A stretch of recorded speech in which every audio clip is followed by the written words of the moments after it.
الله. السلام عليكم ورحمة الله وبركاته.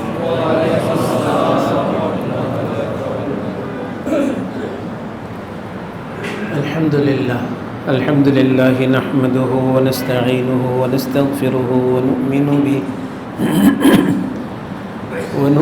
به ونتوكل عليه ونعوذ بالله من شرور أنفسنا ومن سيئات أعمالنا من يهده الله فلا مضل له ومن يضلل فلا هادي له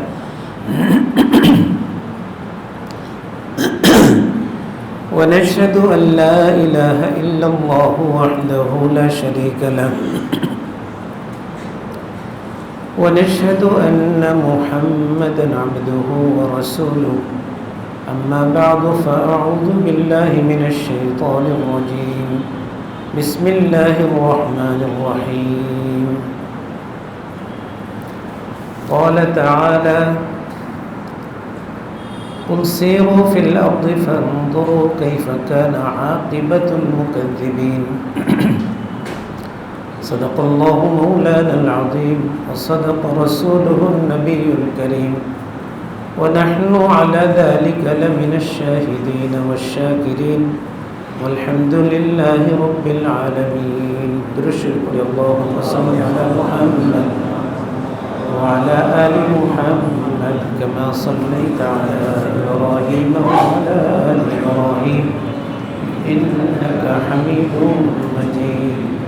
اللهم بارك على محمد وعلى آل محمد كما باركت على إبراهيم وعلى آل إبراهيم إنك حميد مجيد. আলহামদুলিল্লাহ, আল্লাহ রাব্বুল আলামিনের দরবারে লাখো কোটি শুকরিয়া, যিনি আমাদেরকে ঈদ পরবর্তীতে যার যার নারীর টানে আপনজন আত্মীয় স্বজনের সঙ্গে সাক্ষাৎ করে আবার নিজের কর্মব্যস্ত নগরী ঢাকা শহরে নিজের কর্মস্থলে এসে পৌঁছার তৌফিক দান করেছেন, যার ফলশ্রুতিতে আমরা আজকে জুমা পূর্ব আলোচনায় আগে আগে আসতে পেরেছি। আল্লাহ তাআলা তৌফিক দিয়েছেন, এই জন্য শুকরিয়া আদায় করে বলি আলহামদুলিল্লাহ।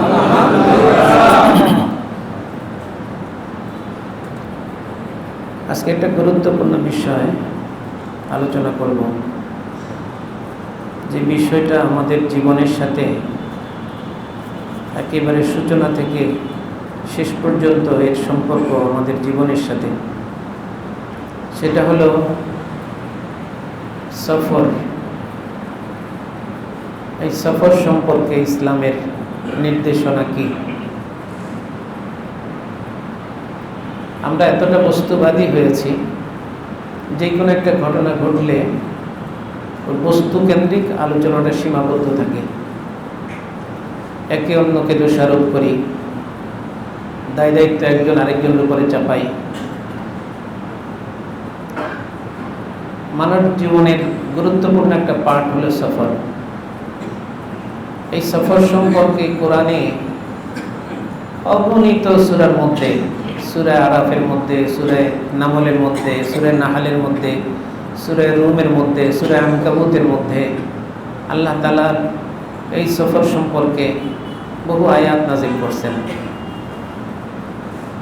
এই সফর সম্পর্কে কোরআনে এত আয়াত আল্লাহ তাআলা নাজিল করছেন, নিশ্চয়ই আল্লাহর কাছে এই সফরটা একটা গুরুত্বপূর্ণ বিষয়। এটা বোঝা যায় না?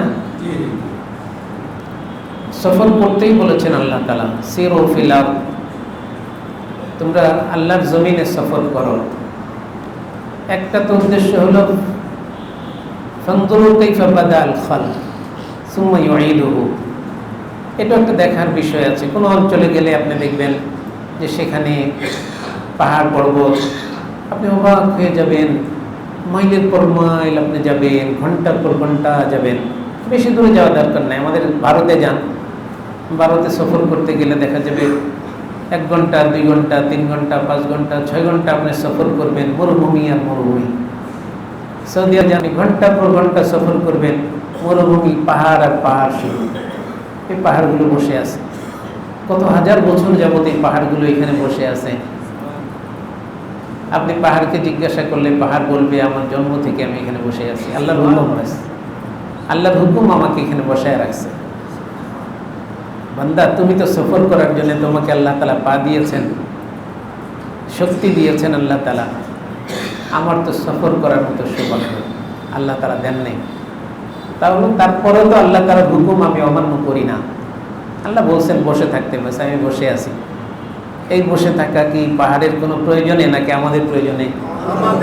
পাহাড় যদি তার জায়গায় বসে না থাকে, পাহাড় যদি তার জায়গা থেকে সরে যায়, পৃথিবীতে বিপর্যয় আসবে কি আসবে না? আপনি বাংলাদেশেই যান না, অনেকে আছে বাংলাদেশের প্রত্যন্ত অঞ্চলে, অনেকের যাওয়ার সুযোগ হয় না, পাহাড়ি অঞ্চলগুলোতে যাওয়ার অনেকের সুযোগ হয় না। অথচ বিদেশিরা সেখান থেকে সেই 7 সমুদ্র 13 নদী পাড়ি দিয়ে, বিদেশি পুরুষরা তো আছেই, মহিলা একা একা চলে আসছে। বাংলাদেশের পাহাড়ি অঞ্চলগুলো ওদের কাছে খুব আকর্ষণীয়। ওইখানে ওরা বাড়ি তৈরি করছে, ওখানে ওরা হাসপাতাল তৈরি করছে, স্কুল কলেজ তৈরি করছে। আমরা যাইতেও কষ্ট লাগে, আর যাইতেও আনন্দ করার জন্য যারা যায়, এইটা আনন্দ ফুর্তি করার জন্যে। এখানে যে শিক্ষার বিষয় আছে, এখানে যে আল্লাহ তাআলার তাওহীদের শিক্ষা আছে, এখানে যে আমার ইমানি শিক্ষা আছে, ওই শিক্ষা না নিয়ে বাস এখানে ঘুরতে যায় অনেকে। আপনি বাংলাদেশে যান, আপনি রাঙ্গামাটি যান, বান্দরবনে যান, সাজেক যান, দেখবেন যে পাহাড় আর পাহাড়, ওইখানে আর কিচ্ছু দেখা যায় না।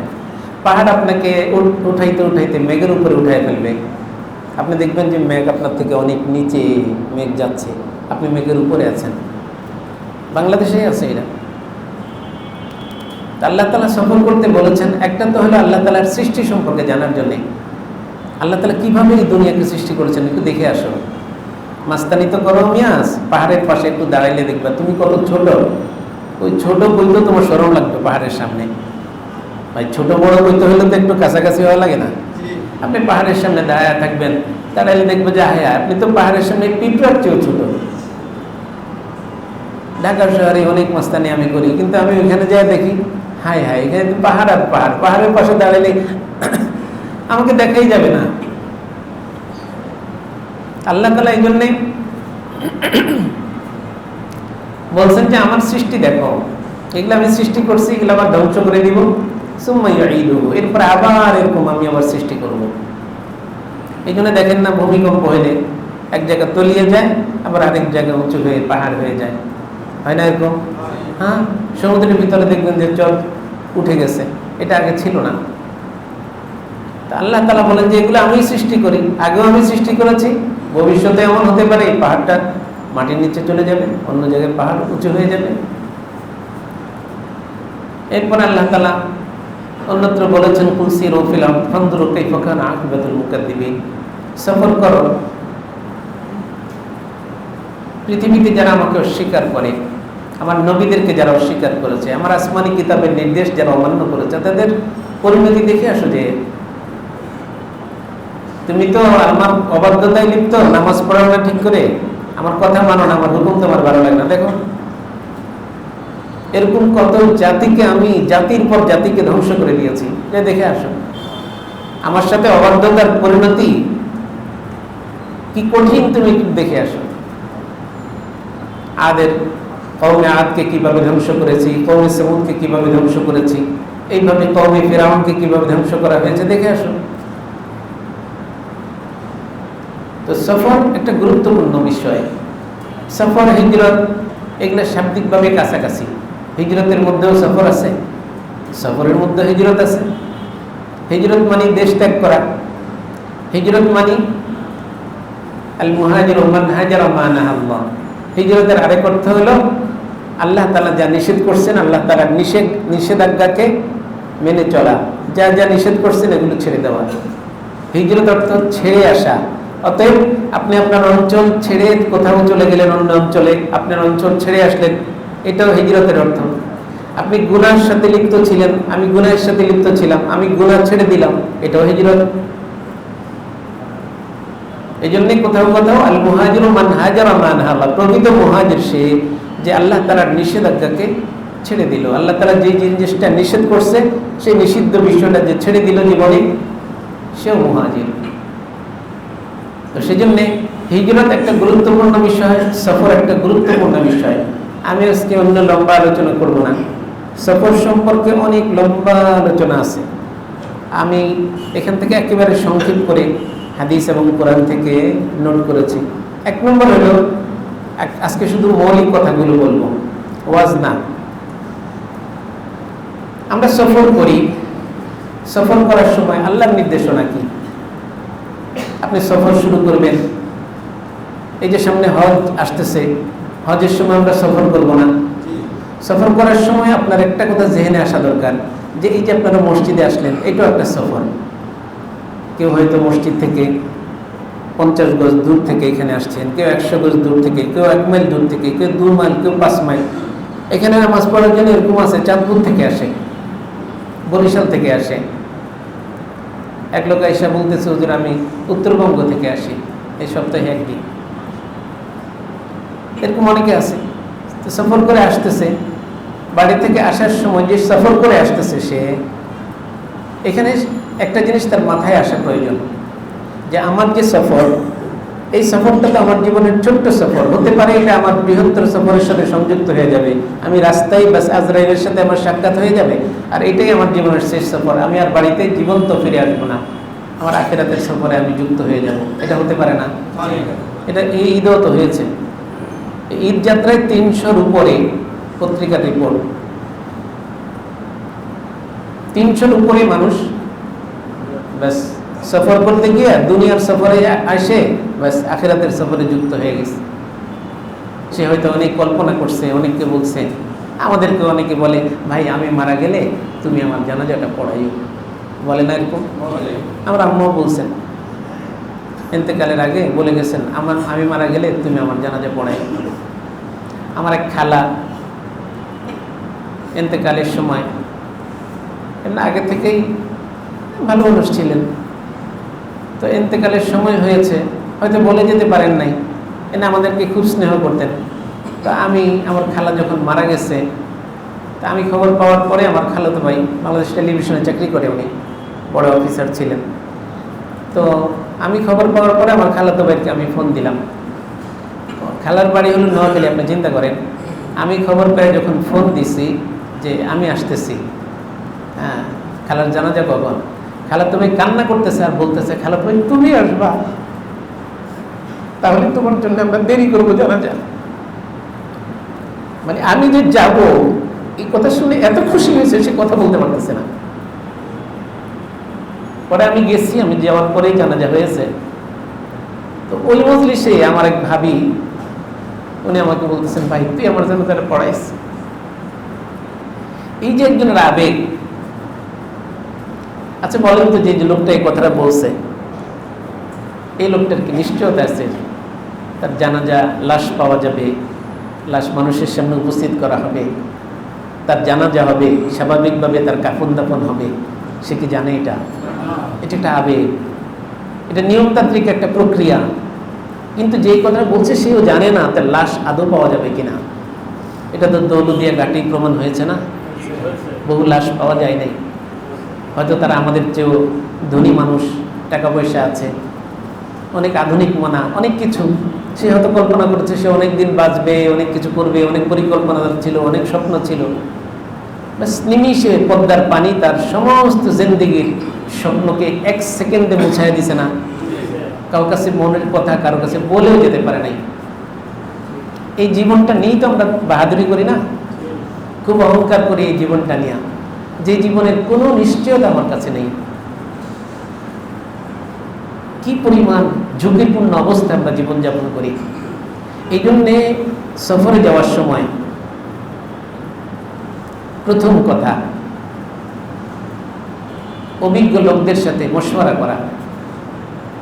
আপনি হজের সফরে হোক অথবা বাংলাদেশের এক প্রান্ত থেকে অন্য প্রান্তে কোনো জেলায় আপনি সফর করবেন, ওই জেলায় সবচেয়ে বেশি যাতায়াত যিনি করে, অভিজ্ঞতা যারা আছে, তার সাথে পরামর্শ করবেন যে কোন পথে গেলে এগুলো দুনিয়ার আসবাব, উপকরণ, এগুলো গ্রহণ করা সুন্নাহ।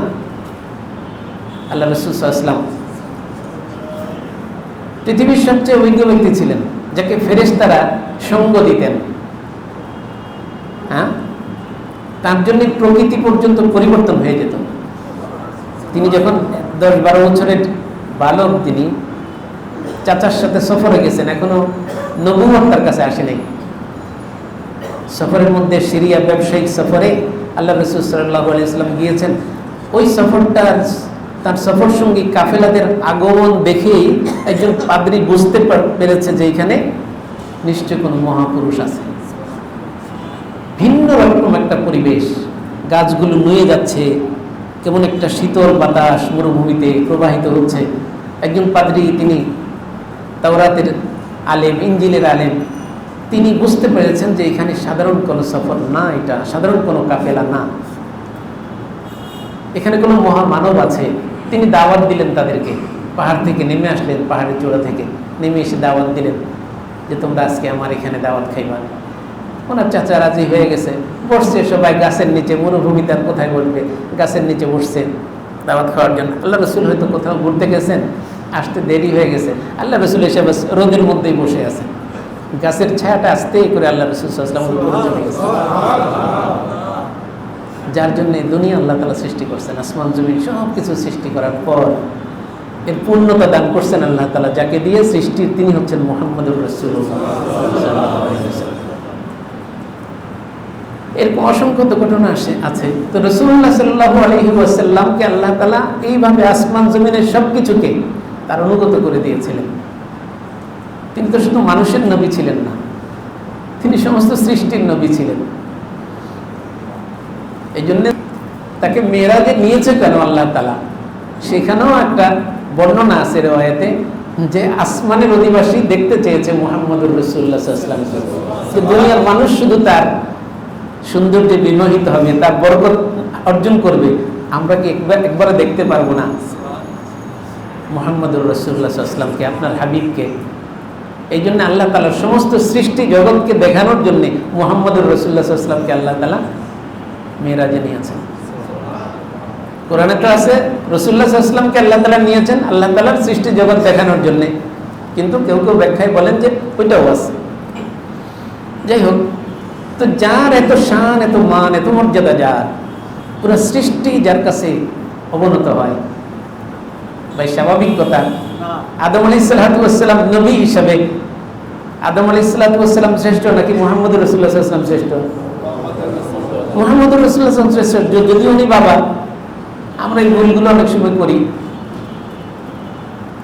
বাবা অনেক সময় কৃষক, ছেলে বড় আলেম। এখন বাবা, ছেলে যখন মিম্বরে বসে আলোচনা করবে, বাবা কি বলবে যে আমি ওর বড়, আমি মিম্বরে বসবে? বাবা তো নিচে শ্রোতার কাতারেই বসবে। এখন আমি যদি ভাব দেখাই, হ্যাঁ, বড় ভাই একজন আছে, ছোট ভাই একজন আছে, বড় ভাই পিসাব হয়ে গেছে, অনেক বড় আলেম, ছোট ভাই তো বড় ভাইয়ের কথা শুনবে, এটা তো স্বাভাবিক কথা। ছোট ভাই যদি বড় হয়ে যায়, বড় আলেম হয়ে যায়, বড় পীর হয়ে যায়, আমি দেখেছি অনেক পিসাবদের কাছে আমি যাই, তো দেখি বাস ছোট ভাই পীর হয়ে গেছে, বড় আলেম হয়ে গেছে, বড় ভাই বাস তার সামনে পা জোর করে বসে আছে। আল্লাহ তাআলা তাকে বড় বানাইছে, কিছু করার নাই। এখানে তো আপনার ভাব দেখানোর কিছু নাই। ঢাকা শহরে এরকম বহুত আছে। বড় ভাই এখন ওই বাড়িতে গেলে পুশিং দেয়, ইরা বউরা পুশিং দেয়, হ্যাঁ তোমার ছোট ভাই তোমার থেকে এত বেশি টাকা পয়সা কামায়, এত মর্যাদা। আরে ভাই আল্লাহ দিয়েছে, তোমার কি করার আছে? আমাদের পাশে মসজিদের ঘটনা ঘটছে। বড় ভাই হলো মসজিদের খাদেম, ছোট ভাই হলো মসজিদের খতিব। আর ভাই খতিবের টাকা পয়সা, খতিবের কামাই, খতিবের স্তর, খতিবের স্ট্যাটাস, খতিবের চলাফেরা, খতিবের সবকিছু খাদেম ভাইয়ের চেয়ে একটু উন্নত হবে, এটা স্বাভাবিক না? স্বাভাবিক।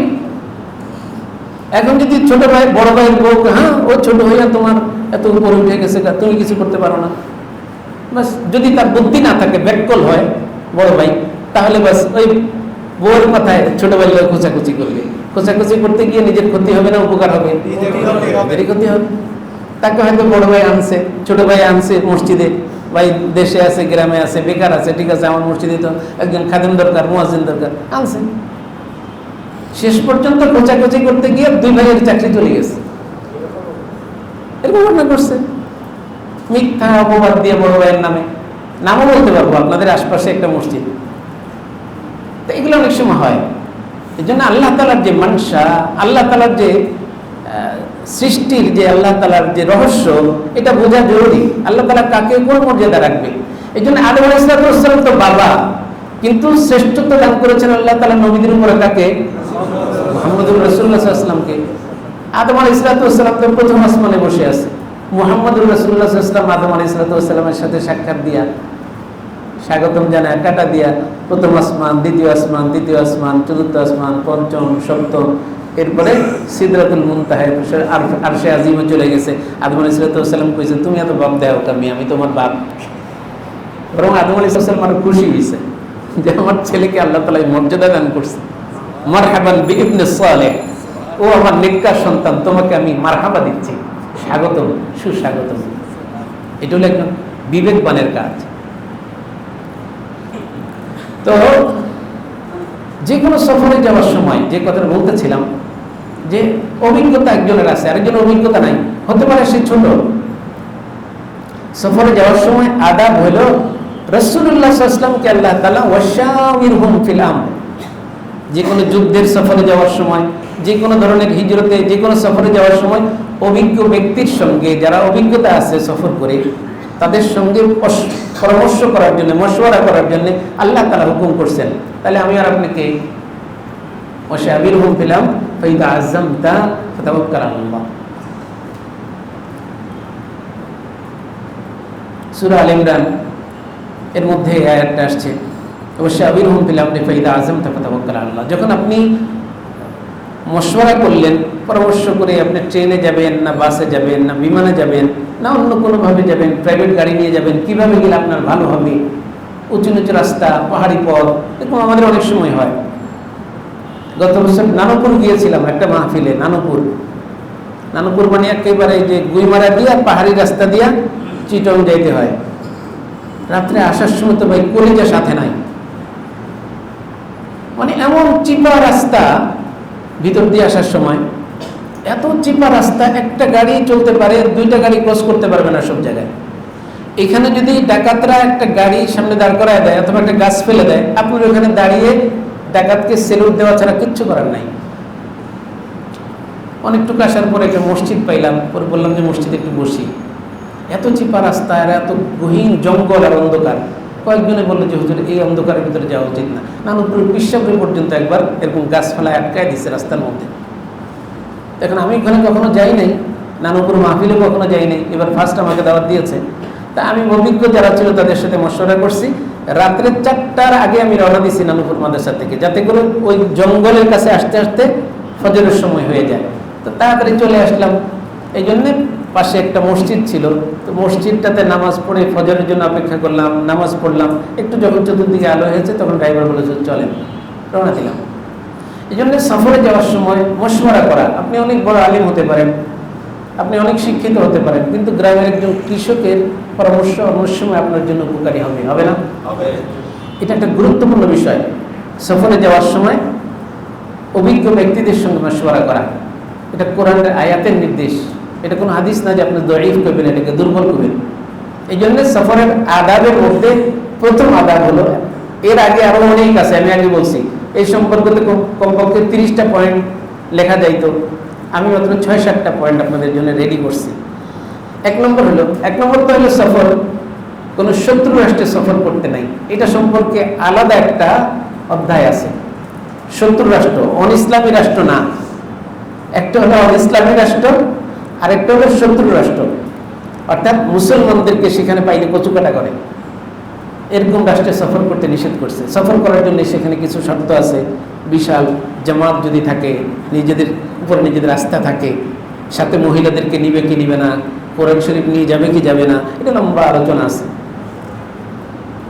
এটা আমরা শত্রু রাষ্ট্রের সফরের কথা বলছি না, নিজের দেশের সফরের কথা আমাদের আলোচনা হচ্ছে। 2 নম্বর শর্ত হইল, আল্লাহ তাআলা হাদিসে লম্বা আলোচনা আসছে, একা সফর করা নিষেধ। একা সফর করলে শয়তান, এমনকি দুইজন সফর করলেও শয়তান তাদেরকে নানা শয়তানিতে লিপ্ত করে। এই জন্য সফর করার সময় কমপক্ষে 3 জন সফর করা, দূরের কোনো জায়গায় একজনকে আমির বানায় নেওয়া। হাফিজুর রহমতুল্লাহের মতো ব্যক্তি, তিনিও সফর যখন করতেন একজনকে আমির বানাইতেন, যে এই সফরে আমরা কার পরামর্শে চলবো, সবাই মতামত দিব, কিন্তু সিদ্ধান্ত একজনের হবে। হয় কি হয় না? এটা তাবলীগ জামাতের বাইরে আছেন না? হ্যাঁ, তাবলীগ জামাতের ভিতরে এটা বাধ্যতা হলো, সফরে যাবেন একজন আমির বানায় নেবেন, মশওয়ারা আপনি দিবেন, সবাই মশওয়ারা দিবে, আমির সাহেব যেই সিদ্ধান্ত দিবে ব্যাস, সবাই চুচারা করবে না, আলহামদুলিল্লাহ ব্যাস। এখন বলেন যে আমির সাহেবের সিদ্ধান্ত যদি সঠিক না হয়, মশওয়ারা করতে বলছেন কে? যে কোনো ভালো কাজে মশওয়ারা করছে, হুকুম করছেন কে? আল্লাহ তাআলা। ওয়াশাবির হুকুম। বদরের যুদ্ধের ঘটনা আপনাদের জানা আছে। রাসূলুল্লাহ সাল্লাল্লাহু আলাইহি ওয়াসাল্লাম মশওয়ারা করলেন, বদরের যুদ্ধে যারা বন্দী হয়েছে এদেরকে হত্যা করে ফেলবে নাকি মুক্তিপণ দিয়ে ছেড়ে দিবে। সব আত্মীয় স্বজন রাসূলুল্লাহ সাল্লাল্লাহু আলাইহি ওয়াসাল্লাম। হযরত ওমর কইছে একেবারে সাইজ বাস, গর্দান ফেলে দেন। রাসূলুল্লাহ সাল্লাল্লাহু আলাইহি ওয়াসাল্লাম আবার সবার সাথে মশওয়ারা করছেন, নরম মানুষ, আবার সব আত্মীয় স্বজন, চাচাতো ভাই, হারে এরা আমাদের আপনজনই তো উনি মশওয়ারা করছেন। মশওয়ারায় বেশিরভাগের উঠে আসছে, ঠিক আছে ওরা যখন পর্যায় বরণ করছেই এখন ভালো হয়ে যাবে, ওদেরকে মুক্তিপণ দিয়ে ছেড়ে দেন। রাসূলুল্লাহ সাল্লাল্লাহু আলাইহি ওয়াসাল্লাম তাই করছে। আল্লাহ তাআলা রাসূলুল্লাহ সাল্লাল্লাহু আলাইহি ওয়াসাল্লামকে শাসাইছেন আল্লাহ তাআলা যে ওমরের সিদ্ধান্ত সঠিক ছিল। এইখানে মশওয়ারা করে যে সিদ্ধান্ত নিছে এই সিদ্ধান্তের তুলনায় ওমরের সিদ্ধান্ত সঠিক ছিল। কিন্তু আপনি যেহেতু, এখানে আমাদের জন্য শিক্ষণীয় বিষয়, কিন্তু আপনি যেহেতু পরামর্শ করে সিদ্ধান্ত নিয়েছেন, এই কারণে আপনার এই সিদ্ধান্তের কারণে যে ক্ষতি হওয়ার সম্ভাবনা ছিল, পরামর্শের কারণে আল্লাহ তাআলা সেই ক্ষতি উঠায় নিয়েছেন। হ্যাঁ, এই মশওয়ারার এই মূল্য। এখানে যদি ভুল সিদ্ধান্ত হয় কিন্তু মশওয়ারার কারণে আল্লাহ তাআলা আপনাকে ওই ক্ষতি থেকে হেফাজত করবেন, এটা আল্লাহ তাআলা জিম্মাদারি হয়ে যায়। তখন আল্লাহ তাআলা নিজের উপরে নিজ জিম্মাদারি নিয়ে নেন। এটা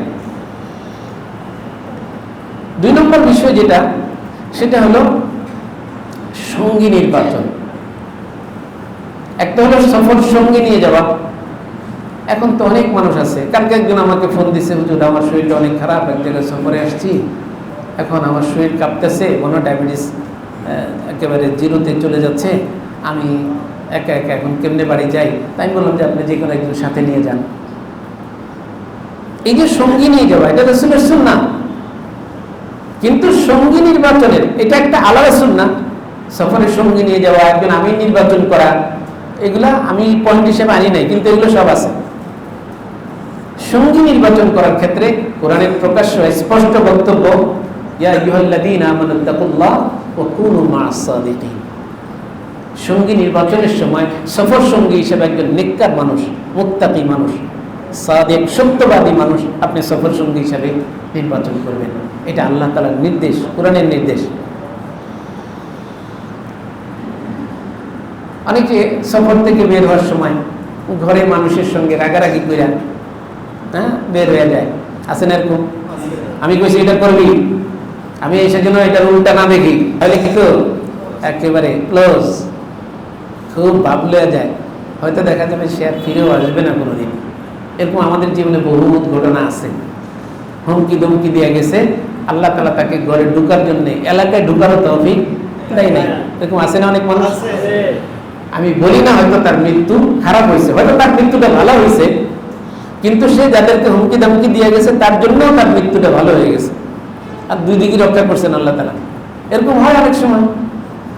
তো সেই জন্যে সফর সঙ্গী নির্বাচন, এর পাশাপাশি 3 নম্বর যে বিষয়টা, 1 নম্বর বলেন, 1 নম্বর কি বলছি? সফর করার আগে কি করা? মশওয়ারা করা। 2 নম্বর হলো সফরে সঙ্গী নিয়ে যাওয়া, একা একা সফর না করা। শয়তান 3য় জন যদি থাকে তাহলে আমির বানা নিলে শয়তান তখন বলে যে না, এদের সাথে আর থেকে কোনো কিছু করা যাবে না, এরা তো আল্লাহর নবীর সুন্নাহ হিসেবে মশওয়ারা করে একজনকে আমির বানায় ফেলাইছে, এখানে যে সুন্নত আছে, এখানে আর ধোঁকাবাজি 2 নম্বরই করা যাবে না। শয়তান বিদায় নিয়ে চলে যায়। 3 নম্বর বিষয় হলো সফর সঙ্গী বা 2 নম্বর এটা বলেন, একটার ভিতরে 2-3টা করে আছে। সফর সঙ্গী নেককার হওয়া। 3 নম্বর হলো বাড়ি থেকে বের হওয়ার সময় অথবা আপনি যেখান থেকে আসতেছেন, চাকরি জীবনে যেখানে আছেন, প্রিয়জনদের কাছ থেকে আপনি বিদায় নিচ্ছেন, হতে পারে তাদের সাথে জীবনে এটা শেষ সাক্ষাৎ, আর কোনোদিন হবে না। তখন আল্লাহ রাসূল সাল্লাল্লাহু আলাইহি ওয়াসাল্লাম এটা দোয়া করতেন, আস্তাউদিউল্লাহ দীনাক ওয়া আমানাতাক ওয়া খাওয়াতিম আমালিক। আপনি চলে যাচ্ছেন, দেখেন আল্লাহ রাসূলের সুন্নাহ কত চমৎকার, এগুলোর অর্থ কত চমৎকার। আপনি আল্লাহর কাছে বলতেছেন, আস্তাউদিউল্লাহ দীনাক, তোমার দ্বীনকে আল্লাহর কাছে আমি আমানত রাখতেছি, ওয়া আমানাতাক, তোমার যে আমানত আছে এই সবগুলোকে আল্লাহর কাছে আমি গচ্ছিত রাখছি, ওয়া খাওয়াতিম আমালিক, এবং তোমরা যারা আসো বাড়িতে, তোমাদের শেষ পরিণাম এটার জন্য সুন্দর হয়, এটাও আমি আল্লাহর হেফাজতে রেখে গেলাম। এখানে যদি কেউ মারা যায়, মৃত্যুটা যেন তোমার ইমানের সঙ্গে হয়, নেক আমলের সঙ্গে হয়, অপমৃত্যু যেন তোমার না হয়, কুফরি অবস্থায় তোমার মৃত্যু না হয়। একজন মানুষের জন্য, একজন মানুষের সবচেয়ে বড় কামনা, সবচেয়ে শুভ কামনা এটা, তার মৃত্যুটা যেন ইমানের সঙ্গে হয়। এই জন্য সফরে যাওয়ার সময়, সফর যাওয়ার আগে আত্মীয় স্বজন, আপনজন, প্রিয়জন, বাড়ির লোকদের জন্য এই দোয়াটা করবে। মুসনাদে আহমদের মধ্যে এই হাদিসটা আসছে, আস্তাগফিরুল্লাহ দীনাক ওয়া আমানাতাক ওয়া খাওয়াতিম আমালিক। 4 নম্বর, সফর করার সময় আমাদের ভিতরে এগুলোর অভাব থাকার কারণে আমরা এরকম বহু মানুষকে দেখেছি। হাফিজুর রহমতুল্লাহ আলাইহি নোয়াখালীতে একবার সফরে যাচ্ছেন। বড়দের সঙ্গে সফর করলে অনেক কিছু শেখা যায়। আল্লাহ, নেককারদের সঙ্গে এই জন্য সফর করা। তো হাফিজুর রহমতুল্লাহ আলাইহি তো সফরে যাবেন আর আমল করবেন না, এটা তো কল্পনাও করা যায় না। জন্মগত ওলি ছিলেন হাফিজুর রহমতুল্লাহ আলাইহি। যখন তার বয়স 7-8, তখন থেকে তিনি আল্লাহর ওলি ছিলেন। ওই আল্লাহর ওলিদের কাছে পড়ারও তৌফিক হয়েছে, সান্নিধ্যে থাকারও আল্লাহ তাআলা তৌফিক দান করছেন। হাফিজুর রহমতুল্লাহ আলাইহি মানে একেবারে শৈশব হেফজখানায় হাফেজ হওয়া থেকে শুরু করে প্রত্যেকটা ঘটনা ওনার অলৌকিক ছিল। উনি বাংলাদেশ থেকে ইন্ডিয়া পানিপথে রওনা হয়েছেন রেল লাইন দিয়ে। কার কাছ থেকে শুনছে যে এই ট্রেন লাইন ইন্ডিয়া গেছে?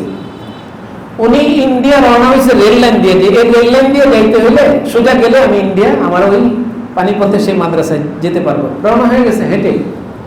আপনি কল্পনা করতে পারেন? 10-11-12 বছরের ছেলে।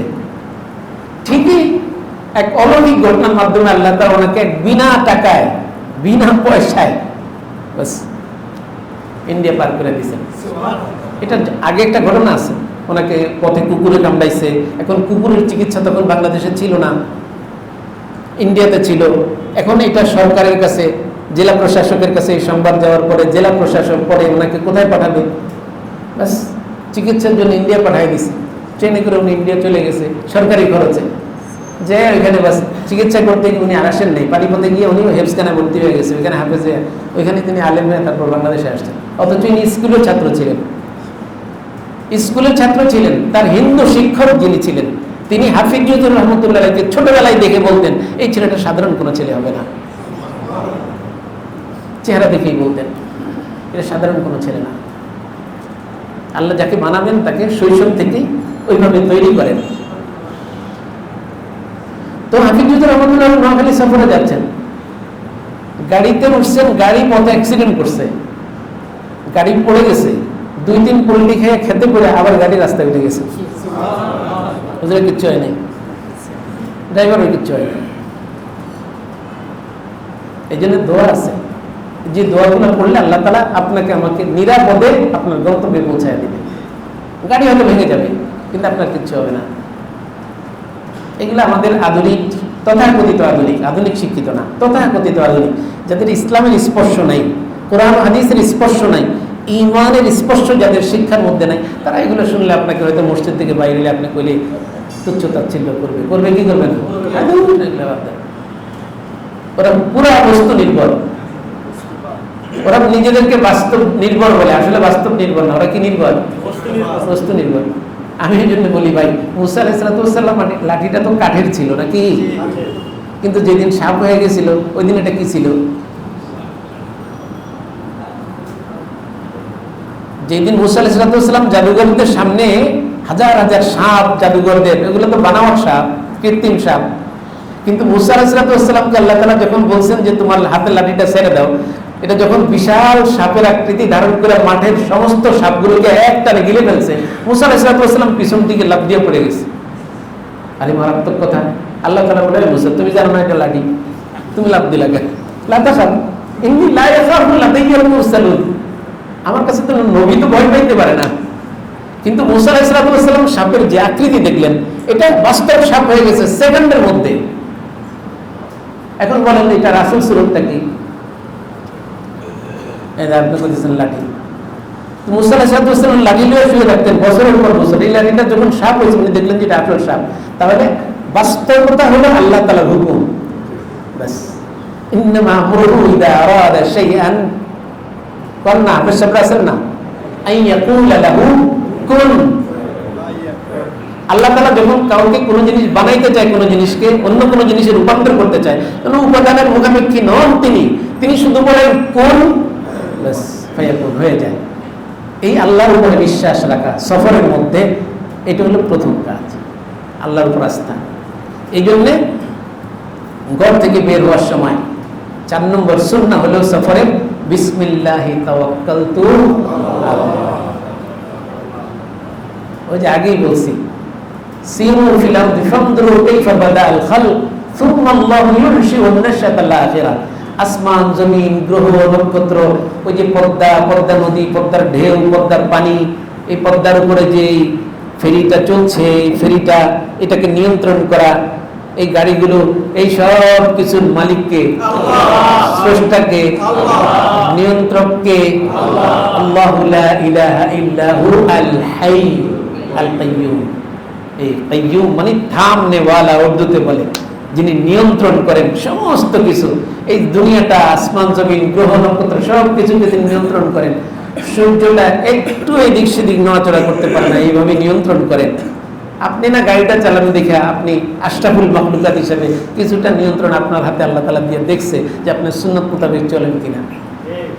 আপনি তো নিজে মস্তান হয়ে গেছেন, গাড়ি চালায়, গাড়ি এরকম ড্যান্স দেয় রাস্তার ভিতরে, আসেনি এরকম ড্রাইভার?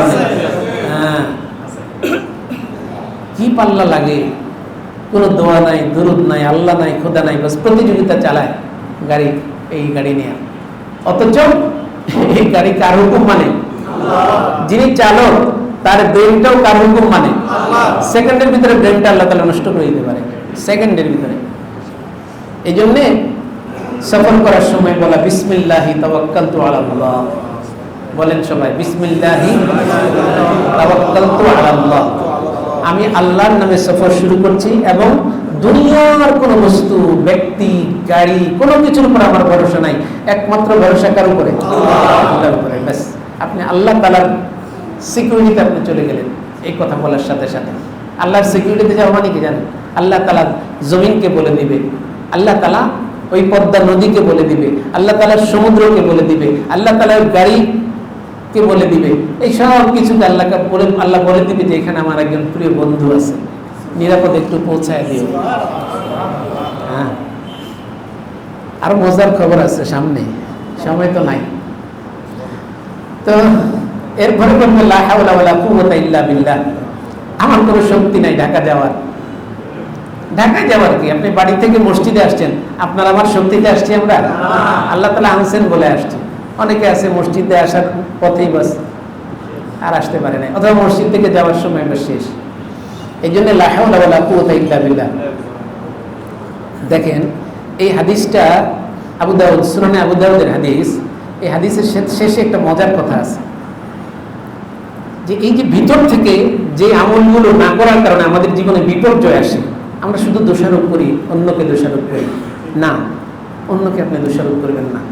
ইসলামের বিধান হলো যে কোনো একটা অ্যাক্সিডেন্ট ঘটলে, অঘটন ঘটলে আগে আপনি ইস্তেগফার করবেন, আস্তাগফিরুল্লাহ, আমার গুনাহের কারণে হয়তো আমার দেশের এই সমস্যাটা হয়েছে, আমার গুনাহের কারণে হয়তো আমার এলাকার এই সমস্যাটা হয়েছে, আমার পরিবারের এই সমস্যাটা আমার গুনাহের কারণে হয়েছে, হয়তো আস্তাগফিরুল্লাহ, ইস্তেগফার করা। এই জন্যে দেখেন, এই দোয়াটা যদি কেউ পড়ে, বিসমিল্লাহি তাওয়াক্কালতু আলাল্লাহ ওয়ালা হাওলা ওয়ালা কুওয়াতা ইল্লা বিল্লাহ, রাবি বলেন ইউকালু হিনাইদিন, সেই সময় আল্লাহর পক্ষ থেকে বলা হবে তাকে, হয়তো ফেরেশতাদেরকে দিয়ে আল্লাহ তাআলা ঘোষণা দেন যে হুদিতা, তুমি বাস যে গন্তব্যে যাইবা সেই গন্তব্যে যাওয়ার জন্য তোমার যে সঠিক দিক নির্দেশনা সেটা তুমি পেয়ে গেছো, মানে তুমি আল্লাহ তাআলার সিকিউরিটিতে চলে গেছো, আল্লাহ তাআলা এখন তোমাকে জায়গা মতো পৌঁছায় দিবে। ওই যে হাফিজ জুজুরের কথা বলছি, বাস আমরা আপনারা তো শুনলে এই পোলাইটের মাথা খারাপ হয়েছে, ইন্ডিয়া কি বাড়ি গেছে বেটা, 12-13 বছরের বাচ্চা হাইটা যাবে ইন্ডিয়া, এত সহজ। আল্লাহ কয় ওকে আমি ইন্ডিয়া হাইটা যাওয়া লাগবে না, ওটা আমি নিজেই টাকা পয়সা ছাড়া পার করে দিবি। চেষ্টা করছে মান আরাদাল আখিরাতা ওয়া সাআলাহা সাইয়াহা, যে ব্যক্তি আখিরাতের ইচ্ছা করে, সফলতার ইচ্ছা করে, ওয়া সাআলাহা সাইয়াহা, সেই জন্য যথাযথ চেষ্টা করে, ফাউলাইকা কানা সাইয়ুহুম মাশকুরা, তার সাইটা, তার চেষ্টাটা আল্লাহর কাছে যখন স্বীকৃত হয়ে যায়, বাস আল্লাহ তার জন্য হয়ে যায়। তো সেই জন্য সফরে যাওয়ার সময় যখন এই দোয়াটা পড়া হয়, তখন আল্লাহর পক্ষ থেকে ঘোষণা দেওয়া হয় যে তুমি হেদায়েত পেয়ে গেছো। বাস এই হেদায়েত মানে শুধু আখিরাতের হেদায়েত না, তুমি যে লক্ষ্যস্থলে পৌঁছতে চাও, তোমার যে টার্গেট, তোমার যে গন্তব্য, সেই গন্তব্যে যাওয়ার জন্য বাস তোমার আর কিছু লাগবে না, তুমি সেখানে যাওয়ার জন্য সঠিক রাস্তা পেয়ে গেছো, কারণ তুমি আসল জিনিস ধরে ফেলছো, আল্লাহ তাআলা আশ্রয় নিয়ে নিছো, তুমি আল্লাহ ছেড়ে দিয়েছো, খালাস। এটা হলো 1 নম্বর কথা। 2 নম্বর হলো ফেরেশতারা ঘোষণা করতে থাকে ও কুফিতা, বাস তোমার জন্য এটাই যথেষ্ট। এখন তুমি বাসে যাবা না বিমানে যাবা না ট্রেনে যাবা, এগুলো বড় কথা না, বড় কথা হলো আল্লাহ তোমার জন্য যথেষ্ট, বাস ফেরেশতারা তোমাকে পার করে দেওয়ার ব্যবস্থা করবে। ও উকিতা, এবং তুমি নিজেকে রক্ষা করে ফেলেছো, বাস আর বিপদ তোমার নাই। ফেরেশতাদের পক্ষ থেকে আল্লাহ তাআলা, আল্লাহর পক্ষ থেকে ফেরেশতারা ঘোষণা দেয় কথা, তাহলে তুমি পথ পেয়ে গেছো এবং তুমি বাস তোমার জন্য যথেষ্ট এখানে পৌঁছার জন্য, এবং তুমি নিজেকে নিরাপদ করে নিয়েছো। আল্লাহর পক্ষ থেকে ঘোষণা হয় যখন এই দোয়া করতে থাকে। এখন রাস্তাঘাটে শয়তান বসে থাকে, শয়তান তো 2 ধরনের শয়তান থাকে, এক ধরনের মানুষ শয়তান বসে থাকে ছিনতাইয়ের জন্য, চাঁদাবাজির জন্য, আছে না এরকম? চাঁদাবাজদেরকে আবার শয়তান পেলে আপনি আবার একবারে তোপের মুখে পড়ে যাবেন, তুমি আমার শয়তান করছো, তুমি কাজ করো শয়তানি, আমি তোমার কি করবো? তো এই মানুষ শয়তান তো চাঁদাবাজি ডাকাতি এগুলোর তালে থাকে, আর ওই শয়তানে আপনাকে বিপদে ফেলতে চেষ্টা করে। আপনি যখন সফর শুরু করছেন, এই দোয়াগুলো যখন পড়তেছেন আপনি, তখন কিন্তু শয়তান আপনার সাথে সাথে আছে, কিন্তু যখন আপনি বিসমিল্লাহি তাওয়াক্কালতু আলাল্লাহ ওয়ালা হাওলা ওয়ালা কুওয়াতা ইল্লা বিল্লাহ, ওই শয়তানের দলটা আপনার সঙ্গে যারা ছিল তারা কি বলে শুনেন, ফাতানাহা লাহু শাইতান, শয়তান তখন দূরে সরে যায়, ফেরেশতারা আপনাকে সিকিউরিটিতে নিয়ে নেয়। আপনার কাছে যখন ফেরেশতারা এসে যায়, তখন আপনি হয়তো দেখেন না, কিন্তু শয়তান দেখে কি দেখে না? শয়তান দেখে, তখন শয়তানটা আপনার থেকে দূরে সরে যাবে। ফাতানাহা লাহু শায়াতিন, শয়তানটা আপনার থেকে তখন দূরে সরে যাবে, অনেক দূরে চলে যাবে। ওয়া ক্বালা শাইতানুন আখার, ওই শয়তানদের মধ্য থেকে আপনি যখন সফরে আসতেছেন সফর সঙ্গীদেরকে নিয়ে, শয়তান আপনাকে বিপদগ্রস্ত করার জন্য একটা দল নিয়ে আসবে, তখন শয়তানটা দূরে সরে গেলে ওই শয়তানদের মধ্য থেকে একজনে দাঁড়ায় কয় কি, এই ওয়াকালা শাইতানুন আখার, এক শয়তানে দাঁড়ায় ঘোষণা দেয়, কাইফা লাকা বিরাজুলিন কাদ হুদিয়া ওয়া কুফিয়া ওয়া মুকিয়া, আচ্ছা তোমরা শয়তানরা যে আইলা এই লোককে বিপদগ্রস্ত করার জন্য, আচ্ছা তোমরা কিভাবে তাকে বিপদগ্রস্ত করবে, তার উপর তোমরা কর্তৃত্ব খাটাইবা কিভাবে? যে ব্যক্তি আল্লাহর পক্ষ থেকে হেদায়েত পেয়ে গেছে জায়গায় পৌঁছার জন্য, যে ব্যক্তি আল্লাহকে তার জায়গায় পৌঁছার জন্য যথেষ্ট মনে নিয়েছে, যে ব্যক্তি নিজেকে আল্লাহর পক্ষ থেকে সুরক্ষা পেয়ে গেছে যে ব্যক্তি, সেই ব্যক্তির ব্যাপারে তোমরা কি করবা কত? শয়তানটা পরস্পর বলতে থাকে। তো শয়তানের কথা বুঝে যে এই সফরে এই মুসাফিরটাকে আমি ধোঁকাও দিতে পারবো না, খারাপ কাজে লিপ্তও করতে পারবো না, বিপদগ্রস্ত করতে পারবো না, কারণ এই লোকটা আল্লাহর সিকিউরিটিতে চলে গেছে এবং ফেরেশতার বলয়ের ভিতরে ঢুকে গেছে। এরপরে গাড়ি উঠার মাসালা, 2 মিনিট বেশি নেই, অসুবিধা আছে? অনেকের তো আবার হুজুর তেল লেগে 2 মিনিট আজকে বেশি করলো, মসজিদে নামাজই পড়বো না। আপনার কিন্তু অনুমতি দেবেন 2 মিনিট একটু বেশি নেই, আমি শুধু পয়েন্টগুলো বলতেছি। এরপরে গাড়িতে আপনি বিমানের সিঁড়িতে যখন আপনি পা রাখবেন তখন ডান পা রাখবেন আগে, এরপরে বিসমিল্লাহ পড়বেন, বিসমিল্লাহ পড়ে ডান পা দিয়ে আপনি আরোহণ করবেন। এরপর সোজা হয়ে বসলে রাসূলুল্লাহ সাল্লাল্লাহু আলাইহি ওয়াসাল্লাম সিটে যখন সোজা হয়ে বসবেন তখন 3 বার রাসূলুল্লাহ সাল্লাল্লাহু আলাইহি ওয়াসাল্লাম আল্লাহু আকবার, আল্লাহু আকবার, আল্লাহু আকবার। এটা ভালো গাড়িতে বসতে পারলে মনের ভিতরে একটা ভাব আসে না? আর বিমানে উঠতে পারলে আমাকে অনেক হুজুর ঘুরে দেখি, আমি হাসি আসে। বিমানে কত সফর করে, আলহামদুলিল্লাহ আমি কখনো বিমানের ছবি উঠে ছোট ছোট কি লাগে এগুলা, মানুষের মধ্যে দেখছি হুজুর বিমান জিন্দিগি উড়ে নাই, এই একটা পোস্ট দিল আমি অমুক জায়গায় সফরে যাইতেছি, ব্যাস। এটা একটা অহংকার। ওই যে আমার ভিতরে যেন অহংকার চলে না আসে, আমি বিমানে চড়তেছি, বিমানের সিটে বলে একটু ভালো ভালো লাগে। আল্লাহ রাসূল সাল্লাল্লাহু আলাইহি ওয়াসাল্লাম বলেন উটের পিঠে যখন আল্লাহ রাসূল বসতেন তখন 3 বার আল্লাহু আকবার বলতেন, যে না এই বিমান বড় কিছু না, বড় কে? আল্লাহ। বড় একমাত্র তার। আপনার মনের ভিতরে যেন কোনো অহংকার না আসে, বড়ত্ব না আসে, এই জন্য আল্লাহু আকবার 3 বার বলা। এরপরে আকাশের দিকে মুচকি হেসে দিয়ে আল্লাহর সঙ্গে আপনার এখন ঘনিষ্ঠ সম্পর্ক হয়ে গেল। আপনি পড়বেন সুবহানাল্লাযী সাখারা লানা হাদা ওয়া মা কুন্না লাহু মুকরিনিন, যদি বিমান হয়, গাড়ি হয় তাহলে। আর যদি পানির জাহাজ হয় তাহলে এই দোয়া না, অনেক উল্টাপাল্টা লেখা রাখে, ওইখানে পড়বে ওই যে হযরত নূহ আলাইহিস সালামকে আল্লাহ তাআলা সেই তালিম দিয়েছেন, ওয়া ক্বালা রকাবু ফিহা বিসমিল্লাহি মাজরিহা ওয়া মুরসাহা ইন্না রাব্বী লাগাফুরুর রহিম। এগুলোর অর্থগুলো খুবই গুরুত্বপূর্ণ, যে এই গাড়িটা যেটাতে আমি চললাম এটা আল্লাহর নিয়ন্ত্রণে, আল্লাহ তাআলা আমার নিয়ন্ত্রণে এটাকে করে দিয়েছেন নিয়ন্ত্রণাধীন, নতুবা আমার মতো ব্যক্তির সক্ষমতা ছিল না এটাকে আমার নিয়ন্ত্রণে রাখা। আপনি বিমানে উঠলেও এই কথা বলেন, বাসে উঠলেও এই কথা বলেন, ব্যাস আপনি আল্লাহর কাছে পরিপূর্ণ আত্মসমর্পণ করলেন। আর আপনি যখন সামুদ্রিক সফরে যাবেন, নদীর সফরে যাবেন, তখন বলবেন বিসমিল্লাহি মাজরিহা, এই নৌকা, এই জাহাজ, আমি কিন্তু আল্লাহর নামে সফর শুরু করছি, নড়াচড়া করবি না বেশি, খবর আছে? বিসমিল্লাহি মাজরিহা। হ্যাঁ, এই নদীতে যত উত্তালই হোক, এই নৌকা বা এই জাহাজের গতি এবং স্থিতি এই সবকিছুর মালিককে? আল্লাহ। নিয়ন্ত্রণকে আল্লাহ তাআলা। আল্লাহ তাআলা তখন নদীকে বলে দেয়, নদীর ঢেউকে বলে দেয়, দেখো আমি একজন মানুষকে সিকিউরিটি দিয়েছি, তোমার জাহাজের মধ্যে আছে। ঢেউকে বলে দেয়, এখানে এই জাহাজে একজন ভালো মানুষ আছে, আমার বন্ধু, তাকে নিরাপদে জায়গায় পৌঁছায় দিন। এই দোয়াটা পড়বো, এগুলো প্রত্যেকটা ব্যাখ্যা আছে।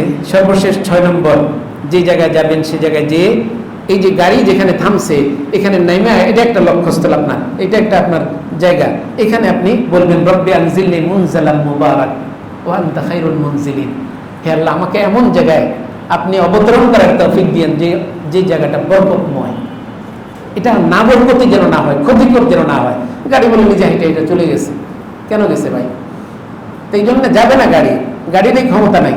সর্বশেষ 7 নম্বর হলো, যে জায়গায় আপনি যাবেন সফরে, আজকে আপনাদেরকে সফরে পৌঁছায় দিলাম আর কি, আসার গল্প আরেকদিন বলবো। সর্বশেষ 7 নম্বর হলো, যে জায়গায় যাবেন আউযু বিকালিমাতিল্লাহি তাম্মাতি মিন শাররি মা খালাক, এই দোয়া পড়লে ওইখানে যত ধরনের ক্ষতিকর জিনিস আছে সব ক্ষতিকর জিনিস থেকে আল্লাহ তাআলা আপনাকে আমাকে হেফাজত করবে। সফরের এই সুন্নাহর উপর আল্লাহ তাআলা আমাদেরকে আমল করার তৌফিক দান করুন। ওয়া মা আলাইনা ইল্লাল বালাগ। আসসালামু আলাইকুম ওয়া রাহমাতুল্লাহ।